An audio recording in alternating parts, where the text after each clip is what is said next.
야고보서 강의 18번째 시간으로 지혜와 총명 있는 자, 이런 제목으로 하나님 말씀을 함께 생각해 보도록 하겠습니다.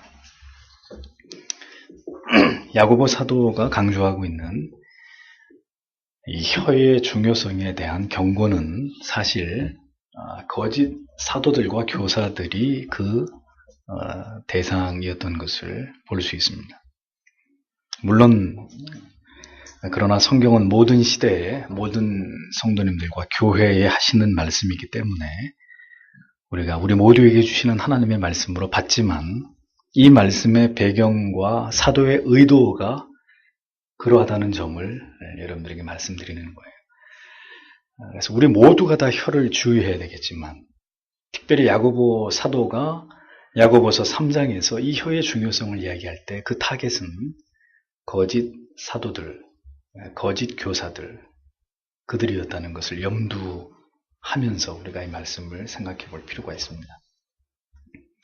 그러니까 성경이 기록될 그때나 지금이나 주님의 교회를 변질시키고 성도님들의 신앙을 병들게 하는 것은 결국 거짓되고 간사한 혀를 놀리는 영적인 지도자들 때문이다 라는 사실을 우리는 야고보서를 통해 충격적으로 깨닫게 되는 것입니다. 지도자의 말이 그만큼 중요하다는 것이죠. 특별히 그 사람이 영적인 지도자일 경우에는 더더욱 그러하다는 것입니다. 이번 주에도 저는 이러한 혀의 사악함을 인해서 직접적인 아픔을 겪어야만 했습니다. 하지만 저는 그런 경험들을 통해서 이런 일들을 겪으면서 그런 것들을 다 영적인 타산지석으로 삼아서 내 자신의 언어 생활을 깊이 더 돌이켜볼 수 있는 기회로 그렇게 삼고 있습니다. 정말 목회자들이, 영적인 지도자들이 하나님 앞에서 어떤 말을 해야 되는지, 그리고 그러한 말이 나오기까지 한 사람의 사고를 지배하는, 인격을 지배하는 그것은 무엇이어야 되는지, 이런 것들을 오래오래 생각하게 만드는 그런 한 주간이었습니다. 오늘의 본문을 보면 스스로 지혜 있고 권위 있는 율법의 교사요, 또 지도자로 자칭하는 그런 거짓 지도자들에게 사도는 엄히 경계하면서 교훈하고 있는 내용들을 우리가 보게 됩니다.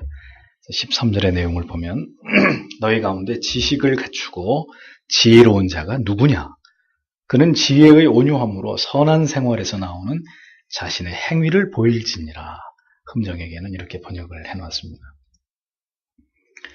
야고보가 던지는 질문의 대상자들은 누구라고요? 네, 거짓 교사들과 거짓 사도들을 자청하는 그런 자들이었습니다. 진실로 그대들이 참된 지혜를 가진 자라면 그 지혜에서 비롯된 온유함으로 올바른 삶에서 나오는 행위를 가지고 그것을 증명해 보라고 사도는 그들에게 촉구하고 있습니다. 당신들이 진정으로 참된 지혜를 가진 사람들이라면 하늘이 허락한 그 지식을 가지고 말씀을 전하는 사람들이라면 그렇게 새치혀의 말만 가지고 당신의 어떤 그 존재감을 나타내지 말고 행함을 보이라는 거예요. 온유함에서 비롯된 선한 행위로 그것을 증명하라고 이야기합니다. 이미 밝혀진 바대로 당시 거짓 교사들과 사도들의 특징은 뭐였습니까? 음란하다는 거예요. 음탕하다는 거예요. 또 하나는 탐욕적이라는 거예요. 네. 음탕하고 탐욕적이고 자신들의 가르침과 삶이 이율배반적인 그런 자들 일색이었기 때문에 사도는 비수와 같은 말을 가지고 자칭 영적인 지도자라고 하는 자들의 양심을 공격하고 있었던 것을 볼 수 있습니다. 당신들이 진정한 하나님의 사람이라면, 하나님의 종이라면 참된 진리의 깨달음 앞에서 겸손해지고 온유해짐으로 당신이 참된 지혜를 추구하는 그리스도의 사람인 것을 성화의 열매를 통해서 나타내라. 나타낼 수밖에 없는 거 아니겠느냐? 이렇게 주장을 하고 그들의 양심에 호소를 합니다. 이 말을 듣고 있었던 당시의 거짓 지도자들, 거짓 교사나 사도들은 굉장히 불편했겠죠. 이 굉장히 찔리는 말씀들 아니었겠습니까? 진리에 관한 지혜와 지식은 자신을 드러내기 위한, 자신을 자랑하기 위한 도구가 절대로 아니라는 거예요. 얼마나 화려한 말재주를 가지고 있고 얼마나 달변을 가지고 자기의 논리를 주장할 수 있는지는 모르겠지만 그것이 전부가 아니라는 얘기죠. 단언하건대 성경의 진리를 통해서 제대로 하나님을 알아가고 그리스도를 아는 지식이 영혼에 축적되어져 가는 그런 목회자나 그런 성도라면 당연히 말이죠. 겸손하세요. 에? 나보다 남을 낮게 여기세요. 이렇게 얘기한다고 겸손해지는 게 아니고요. 계속 하나님의 진리의 말씀을 통해 하나님이 어떤 분이고 우리에게 베푸신 그 은혜와 사랑이 뭔지를 가랑비에 옷 젖는 줄 모르듯이, 그러나 계속 그러한 말씀을 통해 그 은혜를 받게 되면 자연히 사람이, 성도가 어떻게 되냐면요, 온유해질 수밖에 없어요. 내가 절대로 주님 앞에 큰 소리를 낼 수 있는 존재가 아니라는 걸 깨달으면서 누가 뭐라고 하지 않아도 익은 벼가 고개를 숙이듯이 주님 앞에서 잠잠해지게 되는 거죠. 온유해지게 되는 것입니다. 그가 참된 지혜를 추구하는 그리스도의 사람인 것을 이렇게 온유함으로, 겸손함으로, 자기를 낮춤으로 그것이 그 성화의 열매로 나타나질 수밖에 없다는 것을 성경은 우리에게 말씀하고 있는 거죠. 그 사람이 참된 하나님의 종이라고, 참된 그리스도의 사람이라. 한없이 자기가 작아짐을 느끼게 되어 있습니다. 말씀을 깨달으면 깨달을수록 어떻게 나 같은 죄인을 위해서 하나님이 그런 크신 은혜를, 사랑을, 그런 놀라운 우리에게 자비와 긍휼을 베풀어 줄 수 있다는 말이냐. 그 진리 앞에서 점점 작아지는 나를 보게 되는 것입니다. 하나님의 말씀은 죄인을 향하신 그 하나님의 크신 사랑과 자비와 긍휼은 그 진리를 깨달은 사람으로 하여금 한없이 그 자신이 축소되게 만드는 힘이 있어요. 힘이 있어요. 깨달으면 깨달을수록 더 심오해지고 더 두려워지는 하나님의 말씀 앞에서 인간은 점점 더 자꾸 초라한 자신의 실존을 발견하게 되면서 누가 뭐라고 해서 그러는 게 아니라 자기를 더 낮출 수밖에 없는 것이 진리를 대면한, 그리고 진리를 대면하고 있는 사람들의 공통점이 되는 것입니다.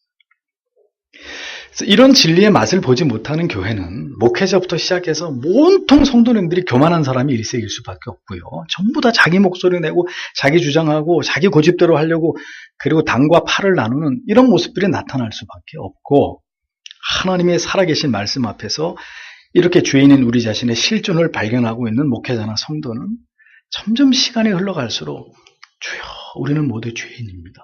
하나님의 은혜가 없이는 단 하루도 살아갈 수 없는, 우리는 버러지와 같은 그런 인생에 지나지 않습니다. 그래서 다 주님 앞에 낮추는 그런 교회가 될 수밖에 없는 것입니다. 누가 그걸 뭐 도덕적인 훈화를 가지고 그렇게 살아야 됩니다라고 해서 되는 게 아니라 하나님의 진리가 우리를 점점 이렇게 숙여지게 만드는 것이죠. 많은 책을 읽고 연구를 해서 학문적으로, 신학적으로 대단한 지식을 쌓을 수는 있습니다. 뭐 신학 박사 학위 받을 수도 있을 것입니다. 그러나 하나님을 체험하지 못한 사람은 반드시 그것 때문에 교만해지고, 그것 때문에 변질되고, 그것 때문에 자기의 명예와 권력에 대한 욕망을 가질 수밖에 없고, 결국 정치적으로 타락한 지도자가 될 수밖에 없는 거예요. 성경의 지배를 받지 않는 인격은 반드시 부패한 삶을 살아가게 되어 있습니다. 교회의 외형적인 크기와 성도님들의 수에 의해서 새로운 계급이 형성되는 그런 부패한 목회자들의 무리를 만들어낼 수밖에 없어요. 성도님들의 학벌이나 혹은 경제적인 수준으로 교회 안에 또 다른 계급들을 만들어내는 그런 타락한 교회가 될 수밖에 없는 거예요. 타고 다니는 차로 신분을 증명하는, 연봉의 가치를 가지고 그 사람의 믿음의 어떤 척도를 따지려고 하는 이런 이상한 교회가 되고 마는 거예요. 지혜와 지식이 진정으로 하나님께로부터 온 것이라면 그 지식은 한 사람의 인격에, 그의 평생의 삶에 지속적인 영향을 미치게 되므로 선한 열매를, 온유의 열매를 맺어가게 되어 있다는 것입니다. 17절에서 구체적으로 열거하고 있는 성결, 화평, 관용, 양순, 긍휼 등의 선한 열매가 나타나게 되고, 편견이나 거짓이 없어지게 된다는 사실을 성경은 분명하게 말씀합니다. 물론 어떤 영적인 지도자를 할지라도 완전할 수는 없습니다. 인간은 모두 타락한 죄의 본성을 가진 부패한 존재이기 때문에 다가오면 흠모할 만한 것이 아무것도 없다는 것을 발견하게 됩니다. 그러나 적어도 진리에 더 가까이 다가간다면, 더 깊은 성경의 진리를 깨달아가고 있는 자라면 적어도 그런 사람들의 삶에는 그 증거가 나타나게 되어 있는 것이죠. 그 목회자든 성도님이시든 누구든 간에. 그래서 성경은 분명하게 말씀합니다. 뭐라고요? 그 행함을 보일지니라. 13절에 그렇죠? 누구뇨? 그는 선행으로 말미암아 지혜의 온유함으로 그 행함을 보일지니라. 말로만 청산유수 같이 얘기하지 말고 너희가 정말 그리스도의 사람이 하늘의 지혜를 머금고 있는 자들이냐? 그 행함으로 보일지니라. 아주 분명하게 말씀하고 있는. 그렇습니다. 우리의 믿음은 종교적인 습관에 의해서 증명되는 것이 아닙니다. 교회를 열심히 나오는 거 중요하죠? 중요하나 교회만 열심히 나오는 걸로 끝나버리는 것은 올바른 신앙이 아닙니다. 또 우리가 정기적으로 교회를 다니고 있다는 이것도, 그래서 방금 말씀드린 대로 이것도 어떤 우리의 믿음이 증명되는 것이 아니에요. 아무도 보는 이가 없을 때 우리가 어떤 행동을 하고 어떤 생각을 하는가의 문제가 바로 내가 누구인지를 증명하는 거죠. 아무도 보지 않아도 하나님의 불꽃 같은 시선을 의식할 수 있는 사람이라야 그 사람이 진정한 신자일 수 있는 것이죠. 그래서 하나님의 눈을 의식하지 못하는, 아니 의식하지 않는 목회자나 성도님들은 결국 하나님의 사람일 수 없는 것입니다. 뭔가 두려움이 있어야 그 하나님의 사람이지, 전혀 자신들이 지금 하나님 눈앞에서 어떤 끔찍한 말들을 하고 행동을 하고 있는지를 전혀 의식하지 못하는 그런 사람들은 하나님의 사람이 아니죠. 하나님을 기만하고 있는 사람들이에요. 진리가 가슴에 머물지 않고 그 사랑이 내 안에 없는데 있는 척하는 것만큼 사실 어려운 일이 어디 있겠습니까? 그렇죠? 네? 신자인 척하는 거, 목사인 척하는 거, 굉장히 그렇지도 않으면서 굉장히 거룩하고 경건한 척하는 거, 네, 올바른 교회인 척하는 거, 이거 대단히 어려운 일입니다. 하루 이틀은, 한두 달은, 1, 2년은 속일 수 있습니다. 하지만 그 거짓과 가식은 반드시 탄로나게 돼 있어요. 빈 껍데기라는 걸 분명히 나도 알고 다른 사람들도 알고 나중에는 세상까지 알게 되는 그런 일들이 반드시 일어나요. 땅에 떨어져 밟힐 뿐인 그런 처지가 되는 것이죠. 나무는 결국 그 열매를 통해서 자신의 가치를 드러내게 되어 있는 것입니다. 우리의 삶에서 우리가 무엇을 선택하게 되든 간에 우리의 삶의 모습이 어떤 순간에 어떻게 드러나게 되든 간에 그것은 우리의 과거에 우리가 살아온 사람들의 결과물들인 것이고 우리가 무엇을 생각하며 살아왔는지에 대한 우리의 모든 총체적인 사유의 침전물이 되는 것입니다. 참 저는 페이스북에 많은 뉴스들이 이렇게 올라오는 걸 가끔 이렇게 보면 김온유? 이름이 김온유든가요? 장로님 딸이라고 하는데 예? 양온유. 자기는 가판에 나와서 좀 있으면 구조를 받을 수 있는데 친구들이 울부짖으면서 구해달라고 하니까 다시 돌아가서 그 아이들 구하다가 같이 죽은 거고 보니까 얼굴도 이쁘고 너무 교회에서도 착실해서 모든 사람들로부터 칭찬을 받던 자매였어요.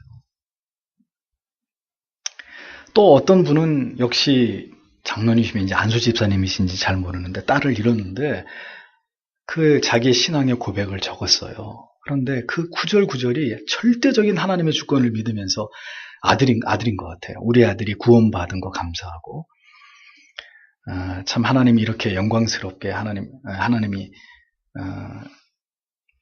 아무튼 그 정확히는 기억이 안 나는데요. 그분이 써내려고 한 자기의 신앙의 고백문이 그야말로 찬송가 한 편의 그 고백처럼 그 아들을 잃었는데도 그 어떤 슬픔보다는 오히려 그 구구절절이 하나님을 향한 감사. 네. 그게 그냥 나오겠냐고요. 그게 그냥 가식적으로 위선적으로 그렇게 그런 고백, 그런 삶, 그 순간의 결단이 그냥 저절로 되는 거겠냔 말이에요. 아니라는 거죠. 나무는 결국 열매를 통해 자기의 가치를 드러냅니다.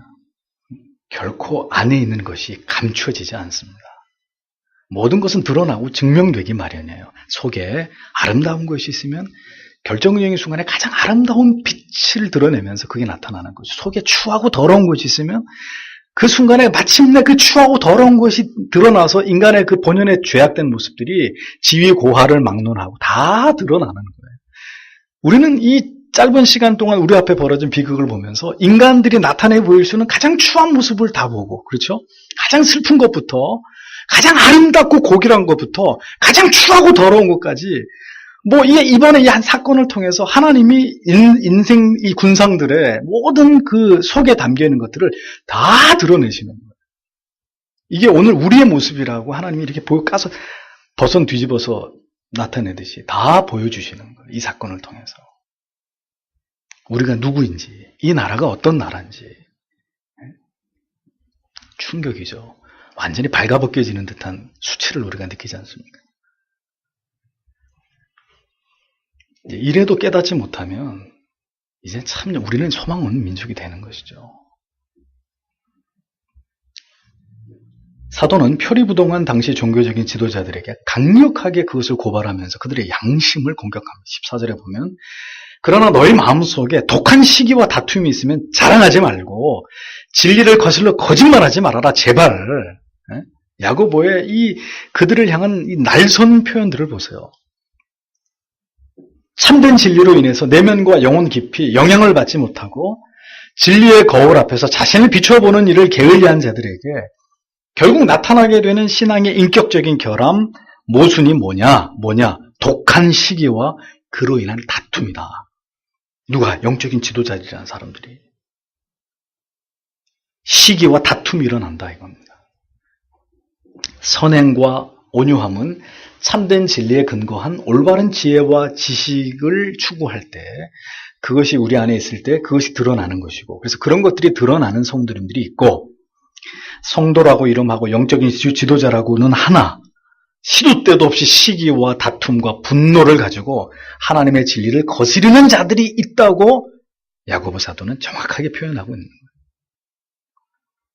본서의 수신자들 가운데는 이렇게 자신의 이기적인 욕망과 열정으로 인해서 헛된 야망에 사로잡혀가지고 편을 짓고 당을 짓는 그런 사람들이 있었다는 거죠. 거짓 사도가 있었으니 거짓 성도들도 있지 않았겠습니까?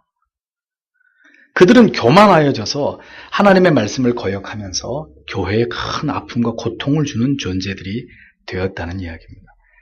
시기하고 그리고 다툼을 일삼고 분열시키고 그런 짓들을 버젓이 하나님 앞에서 행하고 있었다는 이야기죠. 영적인 지도자이든 교회의 직분을 맡은 분들이든 그들의 영혼을 올바르게 관리하지 못하게 되면 결국 그들의 교만이 영혼의 파국을 불러오게 되어 있는 것입니다. 시기와 질투와 분노가 일어난다. 교회가 끊임없는 다툼의 소란스러운 장이 되고 만다. 이건 무슨 얘기예요? 결국 하나님의 교회가 타락했다는 얘기고, 그런 일들이 자행될 때 그런 일들을 행하는 사람들은 자칭 신자라고는 하나 성경적으로 볼 땐 나중에 이제 더 무서운 얘기를 하죠. 마귀적이다 이렇게 얘기하잖아요. 결국 마귀의 자식들이 되는 것밖에 안 되는 거예요. 허구한 날 교회에서 시기와 질투와 다툼이 일어나는 이런 곳이라면 그들의 영혼의 뿌리가 무엇인지를 생각해 봐야 되는 중대한 문제가 된다.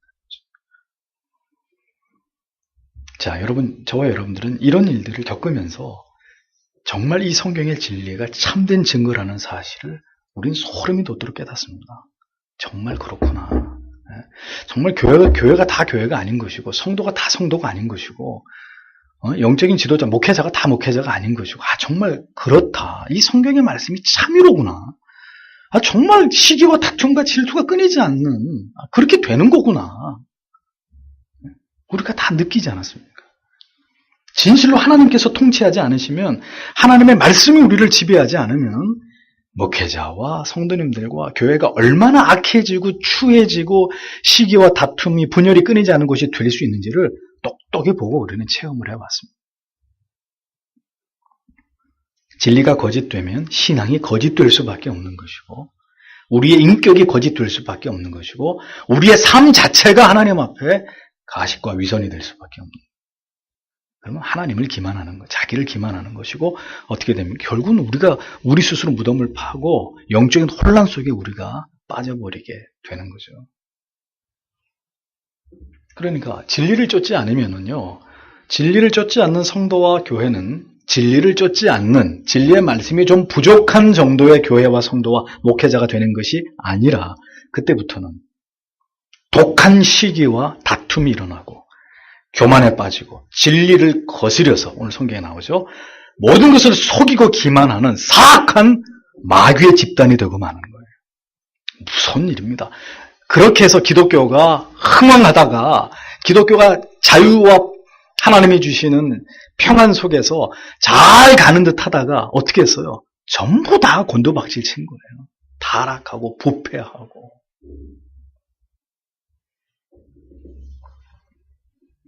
얼마나 두려운 일입니까? 종교의 타락, 배도와 배교. 바로 이것이 뚜렷한 종말의 징조예요. 하나님의 심판이 머지않았다는 사인인 거죠. 하나님의 거룩한 백성들이 타락할 때 세상이 타락하는 것은 내버려 두는 문제고 그건 언제든지 그랬던 일이니까 그렇게 심각하지 않아요. 문제는 목회자들이 타락하기 시작하고 교회가 성도님들이 타락하기 시작하면은 이거는 하나님의 뚜렷한 심판이 임박해오고 있다는 아주 명백한 증거가 되는 거죠. 하나님이 역사 속에 그렇게 했던 이스라엘 백성들을 가만히 내버려 두신 적이 있었습니까? 사랑하는 성도 여러분, 우리가 진실로 깨어있지 못하게 되면 말입니다. 우리가 지금은 이 말씀을 우리가 이렇게 지적하고 경고하는 말씀을 우리가 최소한 우리의 문제는 아니다라고 생각할 수 있어도 우리가 정말 깨어있지 못하면 지금 성경에서 지적하고 경고하고 있는 그 변질된 지도자, 그 변질된 성도, 그 변질된 교회가 어느 순간에는 우리가 될 수 있는 거예요. 어느 순간 우리가 시기하고 있고 어느 순간 우리가 다툼을 일삼고 있고 어느 순간 우리가 교만해져서 자신을 주장하는 자들이 되어가지고 하나님의 진리를 거슬려서 거짓이 난무한 그런 교회와 성도가 목사가 되어 있을 수 있는 거예요. 자, 끔찍한 일이죠. 그렇게 되면 어떻게 되는 걸까요? 저는 평생에 이것이 두려워요. 절대로 우리 교회는 안 그럽니다. 저는 그런 얘기 못 하겠어요. 그러니까 정말 우리가 이런 말씀들을 자주자주 대면하고 묵상하면서 주님, 우리를 불쌍히 여겨주십시오. 주님, 부디 그렇게 되지 않도록 주여 우리를 붙들어 주시고 도와주십시오. 평생토록 여러분들이 깨어 계시든지 제가 깨어 있든지 그래서 서로를 흔들어 깨워가면서 계속 그 길로 가려고 해야 적어도 우리가 이 땅에 묻히기 전에는 그런 일이 일어나지 않겠죠. 사랑하는 성도 여러분, 우리가 정말 두려워해야 될 일은 이것입니다. 오늘날 이러한 무너진 모습으로도 여전히 교회라고 이름하고 여전히 성도라고 이름하면서 아무런 문제의식 없이 살아가는 그런 사람들이 얼마나 많습니까? 그 사람들 욕하기 전에 그들을 보면서 두려운 마음을 가져야 되는 거죠. 정말 저는 두려워요. 저는 너무너무 모든 현실이 두렵고 정말 그런 걸 생각하면 숨을 쉴 수가 없어요. 정말 이게 어떻게 되려고 이렇게 모든 상황이 이렇게 돼갈까. 좀 이렇게 맑은 공기를 마시고 싶은데 어떻게 하다 내가 살아가는 이 시대가 이런 상황이 돼버렸나. 네? 참담하기 이를 데 없습니다. 그래 정말 그런 사람들을 그런 상황을 욕하기보다는 그럼 나는 그럼 앞으로 남은 삶을 어떻게 살아야 될까? 이제 그게 큰 걱정인 거예요. 이렇게 사방에서 우겨싸매을 당하면 타협하지 않고 언제까지 견딜 수 있을까? 언제까지 이 좁은 길을 갈 수 있을까? 네? 내 자신을 믿을 수 없기 때문에 그런 것들이 고민스러운 거죠. 이렇게 우리가 성경을 떠난 지식과 인간의 지혜를 추구한 결과 우리가 이렇게 변질되고 타락하게 됐을 때 성경은 이러한 우리의 모습과 우리의 신앙을 이렇게 진단합니다. 15절에 이러한 지혜는 위로부터 내려오는 것이 아니요. 위로부터 내려온다고 큰 소리들 치죠. 에? 뻥을 친단 말이에요. 성령이 하신, 하나님이 하신, 웃기는, 위에서부터 내려온 것이 아니요. 땅에 속한 것으로 정욕적이고 마귀에게 속한 것이다. 마귀적, 사탄적인 것이다. 이렇게 얘기합니다. 그래서 은폐하기 바쁜 거예요. 다 하나님이 했다 그러고 하나님의 영광 받으신다 그러고 다 기만하고 속이면서 위에서 내려온 척 하는데 성경은 얘기합니다. 위에서 내려온 것이 아니다. 땅에 속한 인간의 것들, 죄악된 것들일 뿐이다. 그것은 인간의 정욕에서 나온 것이고 사탄이 역사한 것에 지나지 않다고 얘기합니다. 지금 누구한테 하는 얘기예요? 교회를 향해서. 거짓 선생과 사도들을 향해서. 그들에 의해서 기만당한 성도들에게 야고보 사도가 하는 얘기입니다. 정신 차려라는 것. 그건 하늘에 속한 것이 아니라 하나님이 너에게 준 게 아니라 죄악된 이 더러운 죄악된 세상의 산물이다. 마귀가 준 거다. 마귀가. 아니, 세상 이거보다 더 두려운 말씀이 어디 있습니까? 타락한 종교 지도자의 모습 그리고 성도의 이러한 영적인 부패를 불러일으킨 잘못된 지혜는 하나님이 주신 참된 지혜가 아니라 땅에 속한 거짓된 지혜일 뿐이다. 성경은 말씀합니다. 그리고 그러한 지혜의 뿌리에는 바로 마귀가 있다는, 사탄이 있다는 거죠. 모두 다 육신에 속한 영적이지 않은 사람의 타락한 본성에 의한 것일 뿐이라고 못 받고 있습니다. 같은 지혜를 할지라도 하나님께로부터 말미암은 참된 진리에서 비롯된 지혜가 있고 인간의 부패하고 타락한 본성에서 나온 지혜가 있다는, 두 종류의 지혜가 있다는 거죠. 둘 다 지혜라고는 말하고 있는데 출처가 다른 지혜를 얘기합니다.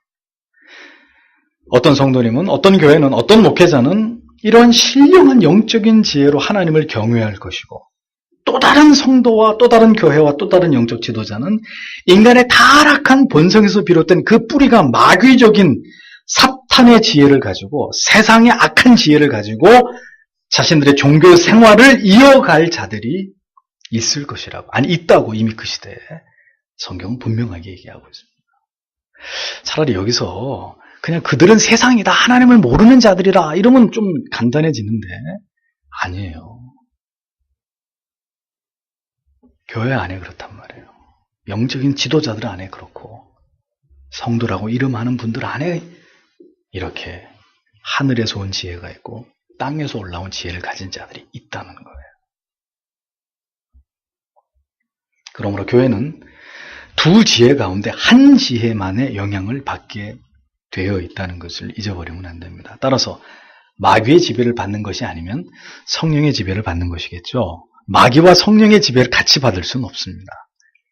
마귀에서 비롯된 악한 지혜이든지 아니면 참된 진리를 통해서 우리에게 들어온 선하고 온유하고 아름다운 열매를 나타내는 하나님이 주신 지혜이든지 성도와 교회는 이 둘 중에 한쪽의 지혜 아래 머물러 있을 수밖에 없다는 이야기입니다. 그러면 어떤 지혜 아래 우리가 거하고 있는지를 어떻게 알 수 있을까요? 다시 성경은 말씀합니다. 뭘 보면 안다는 거예요? 뭘 보면? 그렇죠. 열매를 보면. 삶의 열매를 통해서 우리는 이것을 분별할 수 있다고 얘기합니다. 16절에서 18절 시기와 다툼이 있는 곳에는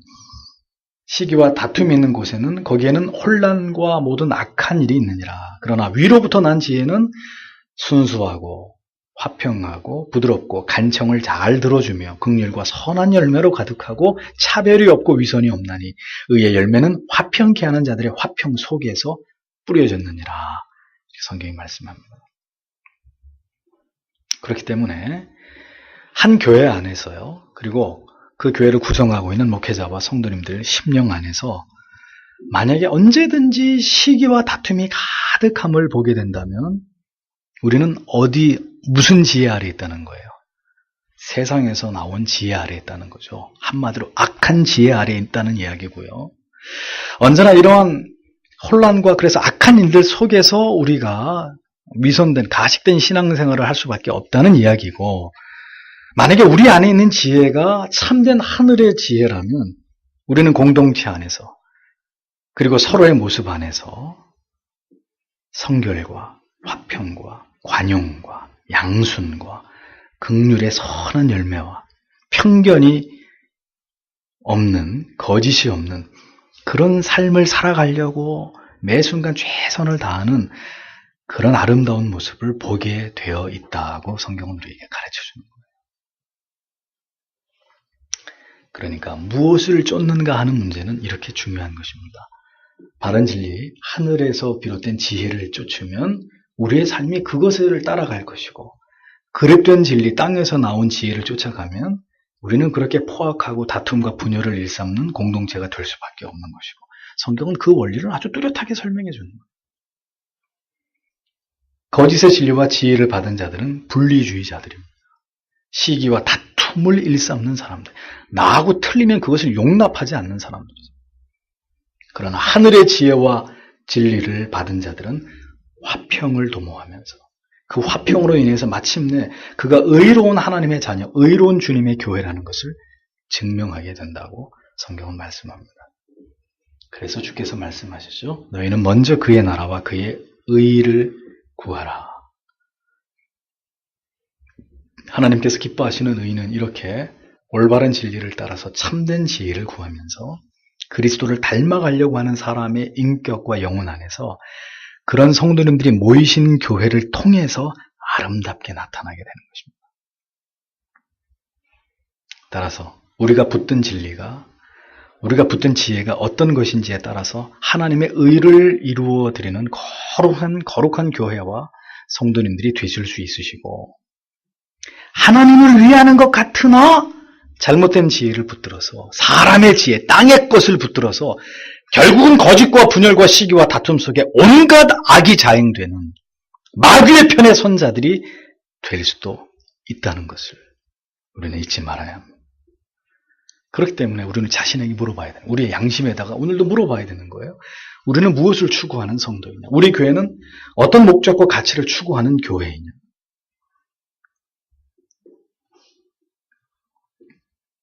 우리는 왜 교회 안에서, 성도님들 안에서, 그리고 목회자로 인해서 아픔과 고통을 맛보아야 되는가? 왜 이런 시기와 다툼과 분열의 고통을 맛봐야 되는 것인가?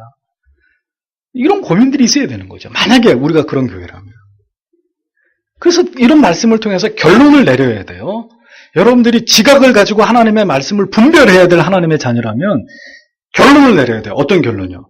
아, 우리 교회가 위로부터 말미암은 지혜를 붙들지 않았기 때문이구나. 모두 땅에서 나온, 인간의 타락한 것에서 나온 지혜를 붙들고 그 지식을 붙들고 그 고집으로 우리가 하나님을 신앙하려고 교회를 운영하려고 하니까 교회가 이렇게 되는 것이구나 하고 진리를 보고 깨달아야 되는 것입니다. 그건 누가 가르쳐줘서 되는 게 아니에요. 그래서 내가 말씀드리는 게, 잘못된 교회를 다니는 성도님들, 저 사람들이 무슨 죄냐고 목사가 잘못이지. 아니에요. 성경을 보면 내가 바른 교회를 다니고 있는지, 내가 지금 바른 신앙생활을 하고 있는 건지, 내가 잘못된 교회를 다니면서 잘못된 신앙생활을 하고 있는지 다 알 수 있어요. 성경을 보면. 성경을 펼치고 보면 우리가 금방 다 탄로가 나버린, 들통이 난다. 위로부터 말미암은 지혜를 붙잡지 않았기 때문에, 우리의 신앙의 출처가 분명한 진리의 뿌리 내려져 있지 않기 때문이구나 분별할 수 있어요. 그래서 부디 너무 늦기 전에 이 땅의 모든 교회와 목회자들과 그리고 성도님들께서 오늘도 이러한 말씀을 통해서 올바른 진리, 하늘로부터 말미암는 참된 지혜 안으로 돌아오셔야 되는 거예요. 깨달아야 되는 거예요. 그리고 판단을 내리고, 그러라고 하나님이 우리에게 말씀을 주신 거죠. 모든 시대에 모든 사람들에게 해당되는, 어디를 펴도 하나님의 뚜렷한 말씀을 통해 지각을 가진 자들이 시비를 가릴 수 있도록 하나님이 그렇게 우리에게 말씀하고 계시는데 몰랐는데요. 저는 몰랐는데요. 이게 통할 거라고 생각하세요? 그 참된 지혜 안에 거하는 우리 자신과 우리 교회가 되어야 된다는 것을 언제나 잊어버리지 마십시오. 그리고 주님은 그렇게 나와 우리의 가정과 우리의 교회가, 그리고 여러분들을 섬기는 이 목회자가 이 반듯한 하나님의 진리의 말씀 안에서, 그 하늘의 지혜 안에서 하나님이 기뻐하는 것들을 도모하면서 계속 그 길로 갈 수 있도록 하나님께서 우리를 간섭해 주시기를 우리는 오늘도 기도해야 되는 것입니다. 우리 자신과 그런 우리가 섬기는 교회가 그런 참된 지혜 안에 거하는 저희 모두와 우리 교회가 될 수 있도록 오늘도 기도해 주시는 여러분들이 되시기를 부탁드립니다. 기도하겠습니다.